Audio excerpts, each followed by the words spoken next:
ఓం గంగణపతే నమ ఐం సరస్వత్యే నమ శ్రీమాత్రే నమ శివాయ గురువే నమ జయ గురు దత్తాత్రేయ నమ ద్రాన్ దత్తాత్రేయ నమ క్లీం కృష్ణాయ గోవిందాయ గోపీజనవల్లభాయ శ్రీకృష్ణ పరబ్రహ్మణే పరంజోషేంద్ర క్రీం క్రీం క్రీం మహాకాళికాయ నమో నమ శ్రీమాత్రే నమో నమ. యూట్యూబ్ ప్రేక్షకులందరికీ కూడా నమస్కారం అండి. నేను పాలపర్తి గురునాథ శర్మ, జ్యోతిషం వాస్తు సిద్ధాంతిని. మీకంతా కూడా గోచారీత్యా గ్రహాల యొక్క స్థితిగతి కలియిక వాటి ప్రభావం అంతా కూడా మేషాది ద్వాదశ రాశుల వాళ్ళకి ఎటువంటి ప్రభావం చూపిస్తుంది, మాస ఫలితాల్లో భాగంగా అంతా కూడా చెప్పడం జరుగుతుంది.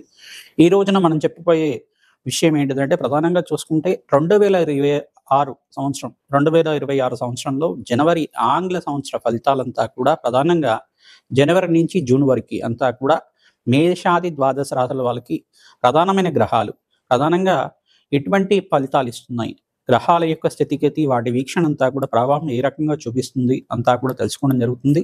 ఈ యొక్క ఆంగ్ల సంవత్సర ఫలితాలంతా కూడా చూసుకుంటే కొంతమంది మా యొక్క వ్యూవర్స్ అంతా కూడా వీక్షకులంతా కూడా మెయిల్ చేయడం జరిగింది. గురువు గారు, ఈ యొక్క 2026లో మాస ఫలితాల భాగంగా జనవరి ఫలితాలంతా కూడా చెప్పండి, ప్రధానంగా చూసుకుంటే 2026 ఫలితాలంతా కూడా చెప్పండి అని చెప్పేసి అడగడం జరిగింది, రిక్వెస్ట్ చేయడం జరిగింది. అందుకని చెప్పేసి ఈ యొక్క గోచార రీత్యా గ్రహాల యొక్క స్థితిగతి కలియిక వీక్షణ అంతా కూడా ఎటువంటి ప్రభావం అంతా కూడా భవిష్యత్ అంతా కూడా ఈ రకంగా ఉంటుంది అంతా కూడా సూచనప్రాయంగా చెప్పడం జరుగుతుంది. తత్పరిహారార్థం అంతా కూడా చెప్పడం జరుగుతుంది. మీరంతా కూడా వీడియో అంతా కూడా చూడండి. పరిహారం అంతా కూడా చేసుకుంటే కనుక జీవితం అంతా కూడా గ్రహ దోష నివారణ చేసుకుంటే కనుక అత్యంత శుభమైన గ్రహాలు, పుణ్యప్రదమైన గ్రహాల యొక్క అనుగ్రహం మేరకు మీకంతా కూడా అత్యంత అష్టైశ్వర్య యోగం సిద్ధించడానికి, శాశ్వత మహాలక్ష్మి స్థిర నివాసం కలగడానికి, వ్యాపారం అభివృద్ధి కలగడానికి, ఉద్యోగంలో మార్పులు కలగడానికి, మీ మనోవాంఛలంతా కూడా తీరడానికి ఆస్కారం ఉంటుంది. ప్రధానంగా గోచార చక్రం అనేది ప్రధానంగా చూసుకుంటే గ్రహాల యొక్క కదయిక అంతా కూడా ఈ రకంగా ఉంటుంది, వాళ్ళ సంచారం అంతా కూడా ఈ రకంగా ఉంటుంది. చెప్పేది మాత్రం మీ జన్మజాతకమే ప్రధానమైన జాతకంగా ఉంటుంది. జన్మజాతకంలో దోషాలకి పరిహారం అంతా కూడా చేసుకుంటూనే ఈ యొక్క గోచార చక్రంలో అంతా కూడా మాస ఫలితాలంతా కూడా చూసి దానికి పరిహారం చేసుకుంటే కనుక శీఘ్ర ఫలితాలు రావడానికి, దోష పరిహారం కలగడానికి ఆస్కారం ఉంటుంది. తద్వారా మీరంతా కూడా జన్మజాతకాన్ని జ్యోతిష పండితులతోటి నివారణ చేసుకోవడానికి, దోష నివారణ చేసుకోవడానికి పరిహారం అంతా కూడా చేయించుకొని తద్వారా మీరంతా కూడా జీవనం అంతా కూడా ఆనందమయం చేసుకుంటారని చెప్పేసి ఈ పరిష్కారం చెప్పడం జరుగుతుంది. మేషాది ద్వాదశ రాశుల వాళ్ళకి ప్రధానంగా చూసుకుంటే 2026 సంవత్సరం జనవరి నుంచి జూన్ వరకు ప్రధానమైన గ్రహాలు శనీశ్వరుడు మీన రాశిలో సంచారం చేయడం, వక్రగతిలో సంచారం చేయడం, నవంబర్ 14-15 తారీఖు తర్వాత 2025 సంవత్సరంలో అంతా కూడా వక్రగతి త్యాగం జరుగుతుంది. మీనరాశిలో సంచారం చేస్తున్న శనీశ్వరుడు అంతా కూడా అత్యంత ఈ యొక్క వీక్షణ అనేది సప్తమ స్థానము, దశమ స్థానము, తృతీయ స్థానంలో అంతా కూడా వీక్షణ జరుగుతూ ఉంటుంది. మరియు ఇక్కడ చూసుకుంటే రాహుకేతులంతా కూడా మార్పు చెందుతున్నారు. ప్రధానంగా 18 నెలల పాటు గోచార సంచారం జరుగుతూ ఉంటుంది.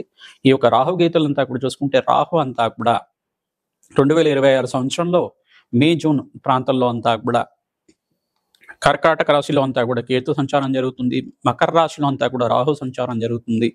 గోచారీత్యా రాహుకేతులంతా కూడా అపసవ్య దిశలో సంచారం చేస్తుంటారు కావున ఈ ఫలితాలంతా కూడా ఉంటాయి. ప్రధానంగా చూసుకుంటే బృహస్పతి అంతా కూడా కర్కాటక రాశిలో ప్రవేశం చేస్తున్నారు. అక్టోబర్ 18, 2025 సంవత్సరంలో అంతా కూడా ప్రవేశం చేయడం, అత్యంత శుభగ్రహంగా మారడం, ఈ యొక్క 27 డిగ్రీల నుంచి 30 డిగ్రీల లోపల అంతా కూడా సంచారం జరుగుతుంది.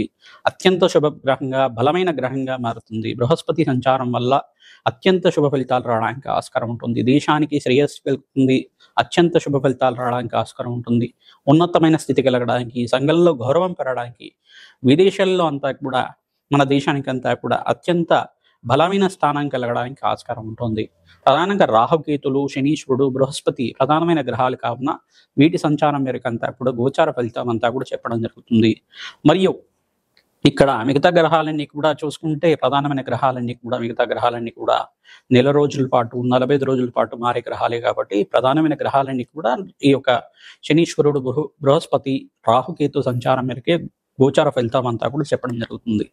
ప్రధానంగా మేషాది ద్వాదశ రాశుల వాళ్ళకి మీరంతా కూడా గోమాత సేవ ఎక్కువగా చేసుకోవాలి.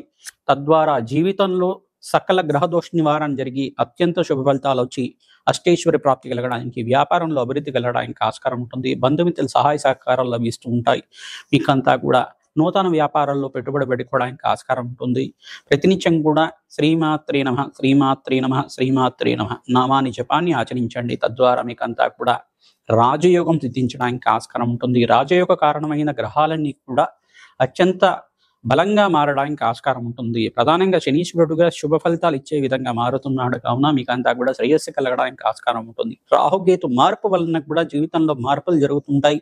విదేశంలో స్థిరత్వం రావడానికి కానీ, ప్రమోషన్స్ రావడానికి కానీ, స్థాన చలనం జరగడానికి కానీ ఆస్కారం ఉంటుంది. ప్రతినిత్యం కూడా గోమాత సేవ చేసుకుంటే కనుక సకల గ్రహ దోష నివారణ జరుగుతుంది.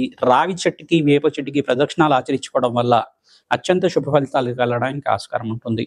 ప్రతినిత్యం కూడా బీదవాళ్ళకి అనాథాశ్రమంలో అన్నదానం చేయడానికి ప్రయత్నం చేయండి. తద్వారా రాజయోగం సిద్ధిస్తుంది. మీకంతా కూడా అమ్మవారి దయ వల్ల మీకంతా కూడా అష్టైశ్వర ప్రాప్తి కలగడానికి ఆస్కారం ఉంటుంది. కావున ఈ ఫలితాలు అందరికీ కూడా చెప్పడం జరుగుతుంది. మేషాది ద్వాదశ రాశుల వాళ్ళకి 2026 ఆంగ్ల సంవత్సర వర్షాల్లో భాగంగా మీకంతా కూడా 2026 జనవరి నుంచి ఆంగ్ల సంవత్సర ఫలితాలంతా కూడా జూన్ వరకు ఏ రకంగా ఉంటుంది, 6 నెలల ఫలితాలంతా కూడా తెలుసుకుంటున్నాం. మకర రాశి జాతకులకి గోచారీత్య ఫలితాల భాగంగా 2026 జనవరి నుంచి జూన్ వరకు ఆంగ్ల సంవత్సర ఫలితాలంతా కూడా తెలుసుకుంటున్నాం. 6 నెలల మాస ఫలితాలంతా కూడా తెలుసుకుంటున్నాం. మకర రాశి జాతకులు ప్రధానంగా చూసుకుంటే రాహుగ్రహం అంతా కూడా మకర రాశిలో ప్రవేశం చేస్తున్నారు.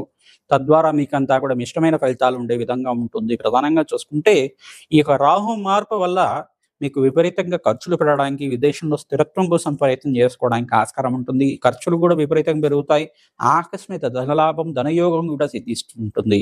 ప్రధానంగా ఇక్కడ చూసుకుంటే బృహస్పతి అంతా కూడా కర్కాటక రాశిలో ప్రవేశం చేయడం, సప్తమ స్థానంలో ఉచ్చ స్థానం యొక్క గ్రహం యొక్క మంచి శుభగ్రహం యొక్క వీక్షణ పడడం వల్ల మీకు రాజయోగ కారణం అవుతుంది. మీ ఇంట్లో అంతా కూడా ఆహ్లాదకరంగా, మనశ్శాంతిగా, ఆనందమైన జీవితం జీవించడానికి ఆస్కారం ఉంటుంది. బృహస్పతి యొక్క చూపు, దృష్టి అంతా కూడా రాశి మీద పడుతుంది. కావున మకర రాశి జాతకులు దత్తాత్రేయ స్వామివారి చరిత్రని పారాయణం చేయండి. పసుపు కొమ్ములతోటి అమ్మవారికంతా కూడా ఈ యొక్క మాలనంతా కూడా హారంలాగా చేసి సమర్పణ చేస్తుంటే, పసుపుతో అభిషేకం చేసుకుంటూ ఉంటే గనక రాజయోగ కారణం అవుతుంది. పరమేశ్వరుడికి కూడా పసుపు గంధంతో అభిషేకం ఆచరించడం, అలంకరణ నిమిత్తం అంతా కూడా దేవాలయ ప్రాంగణంలో మంచి ఆడిచ్చిన పసుపునంతా కూడా దానంగా చేస్తుంటే కనుక అత్యంత శుభ ఫలితాలు పొందడానికి ఆస్కారం ఉంటుంది. మకర రాశి జాతకులు ప్రతినిత్యం కూడా మీరంతా కూడా ఈ యొక్క ఖడ్గమాల స్తోత్రాన్ని పఠనం చేసుకోవడం, మహాలక్ష్మి కవచాన్ని పారాయణం చేసుకోవడం, కనకదార స్తోత్రాన్ని కానీ, మహాలక్ష్మి ఆవిర్భవ చరిత్రని కానీ పారాయణం చేసుకోవడం వల్ల అష్టైశ్వర్య యోగం సిద్ధించడానికి ఆస్కారం ఉంటుంది. సంఘంలో గౌరవం పెరగడానికి ఆస్కారం ఉంటుంది. వ్యాపారస్తులకు కూడా మిశ్రమైన ఫలితాలు ఉన్నప్పటికీ కూడా శ్రమతో కూడిన సంపాదన ఉంటుంది. మీకంతా కూడా అష్టైశ్వర్య యోగం సిద్ధించడానికి ఆస్కారం ఉంటుంది. రాజయోగ కారణంగా ఈ యొక్క బృహస్పతి అంతా కూడా సప్తమ స్థానంలో సంచారం చేయడం అత్యంత యోగకరంగా ఉండడం అనేది జరుగుతూ ఉంటుంది. ప్రధానంగా మీరంతా కూడా పుణ్యక్షేత్ర దర్శనం చేసుకోవడానికి ఇది మంచి సమయంగా చెప్పడం జరుగుతుంది. అత్యంత పుణ్య ఫలితాలు పొందడానికి నవగ్రహ శాంతి హోమాది కార్యక్రమాలు, చండీ హోమాది కార్యక్రమాలు, రాజశ్యామల యజ్ఞాది క్రతులు ఆచరించడం వల్ల అష్టైశ్వర్య యోగం సిద్ధిస్తుంది. శ్రీమాత్రే నమః, శ్రీమాత్రే నమః, శ్రీమాత్రే నమః నామాన్ని జపాన్ని ఆచరించండి. రాజయోగ కారణమవుతుంది. శనీశ్వరుడికి, బృహస్పతికి, శుక్రుడికి, రాహుకి, అంగారకుడికి జపహోమాది కార్యక్రమాలు ఆచరించడం వల్ల అష్టైశ్వర్య యోగం సిద్ధిస్తుంది. శ్రీమాత్రే నమః.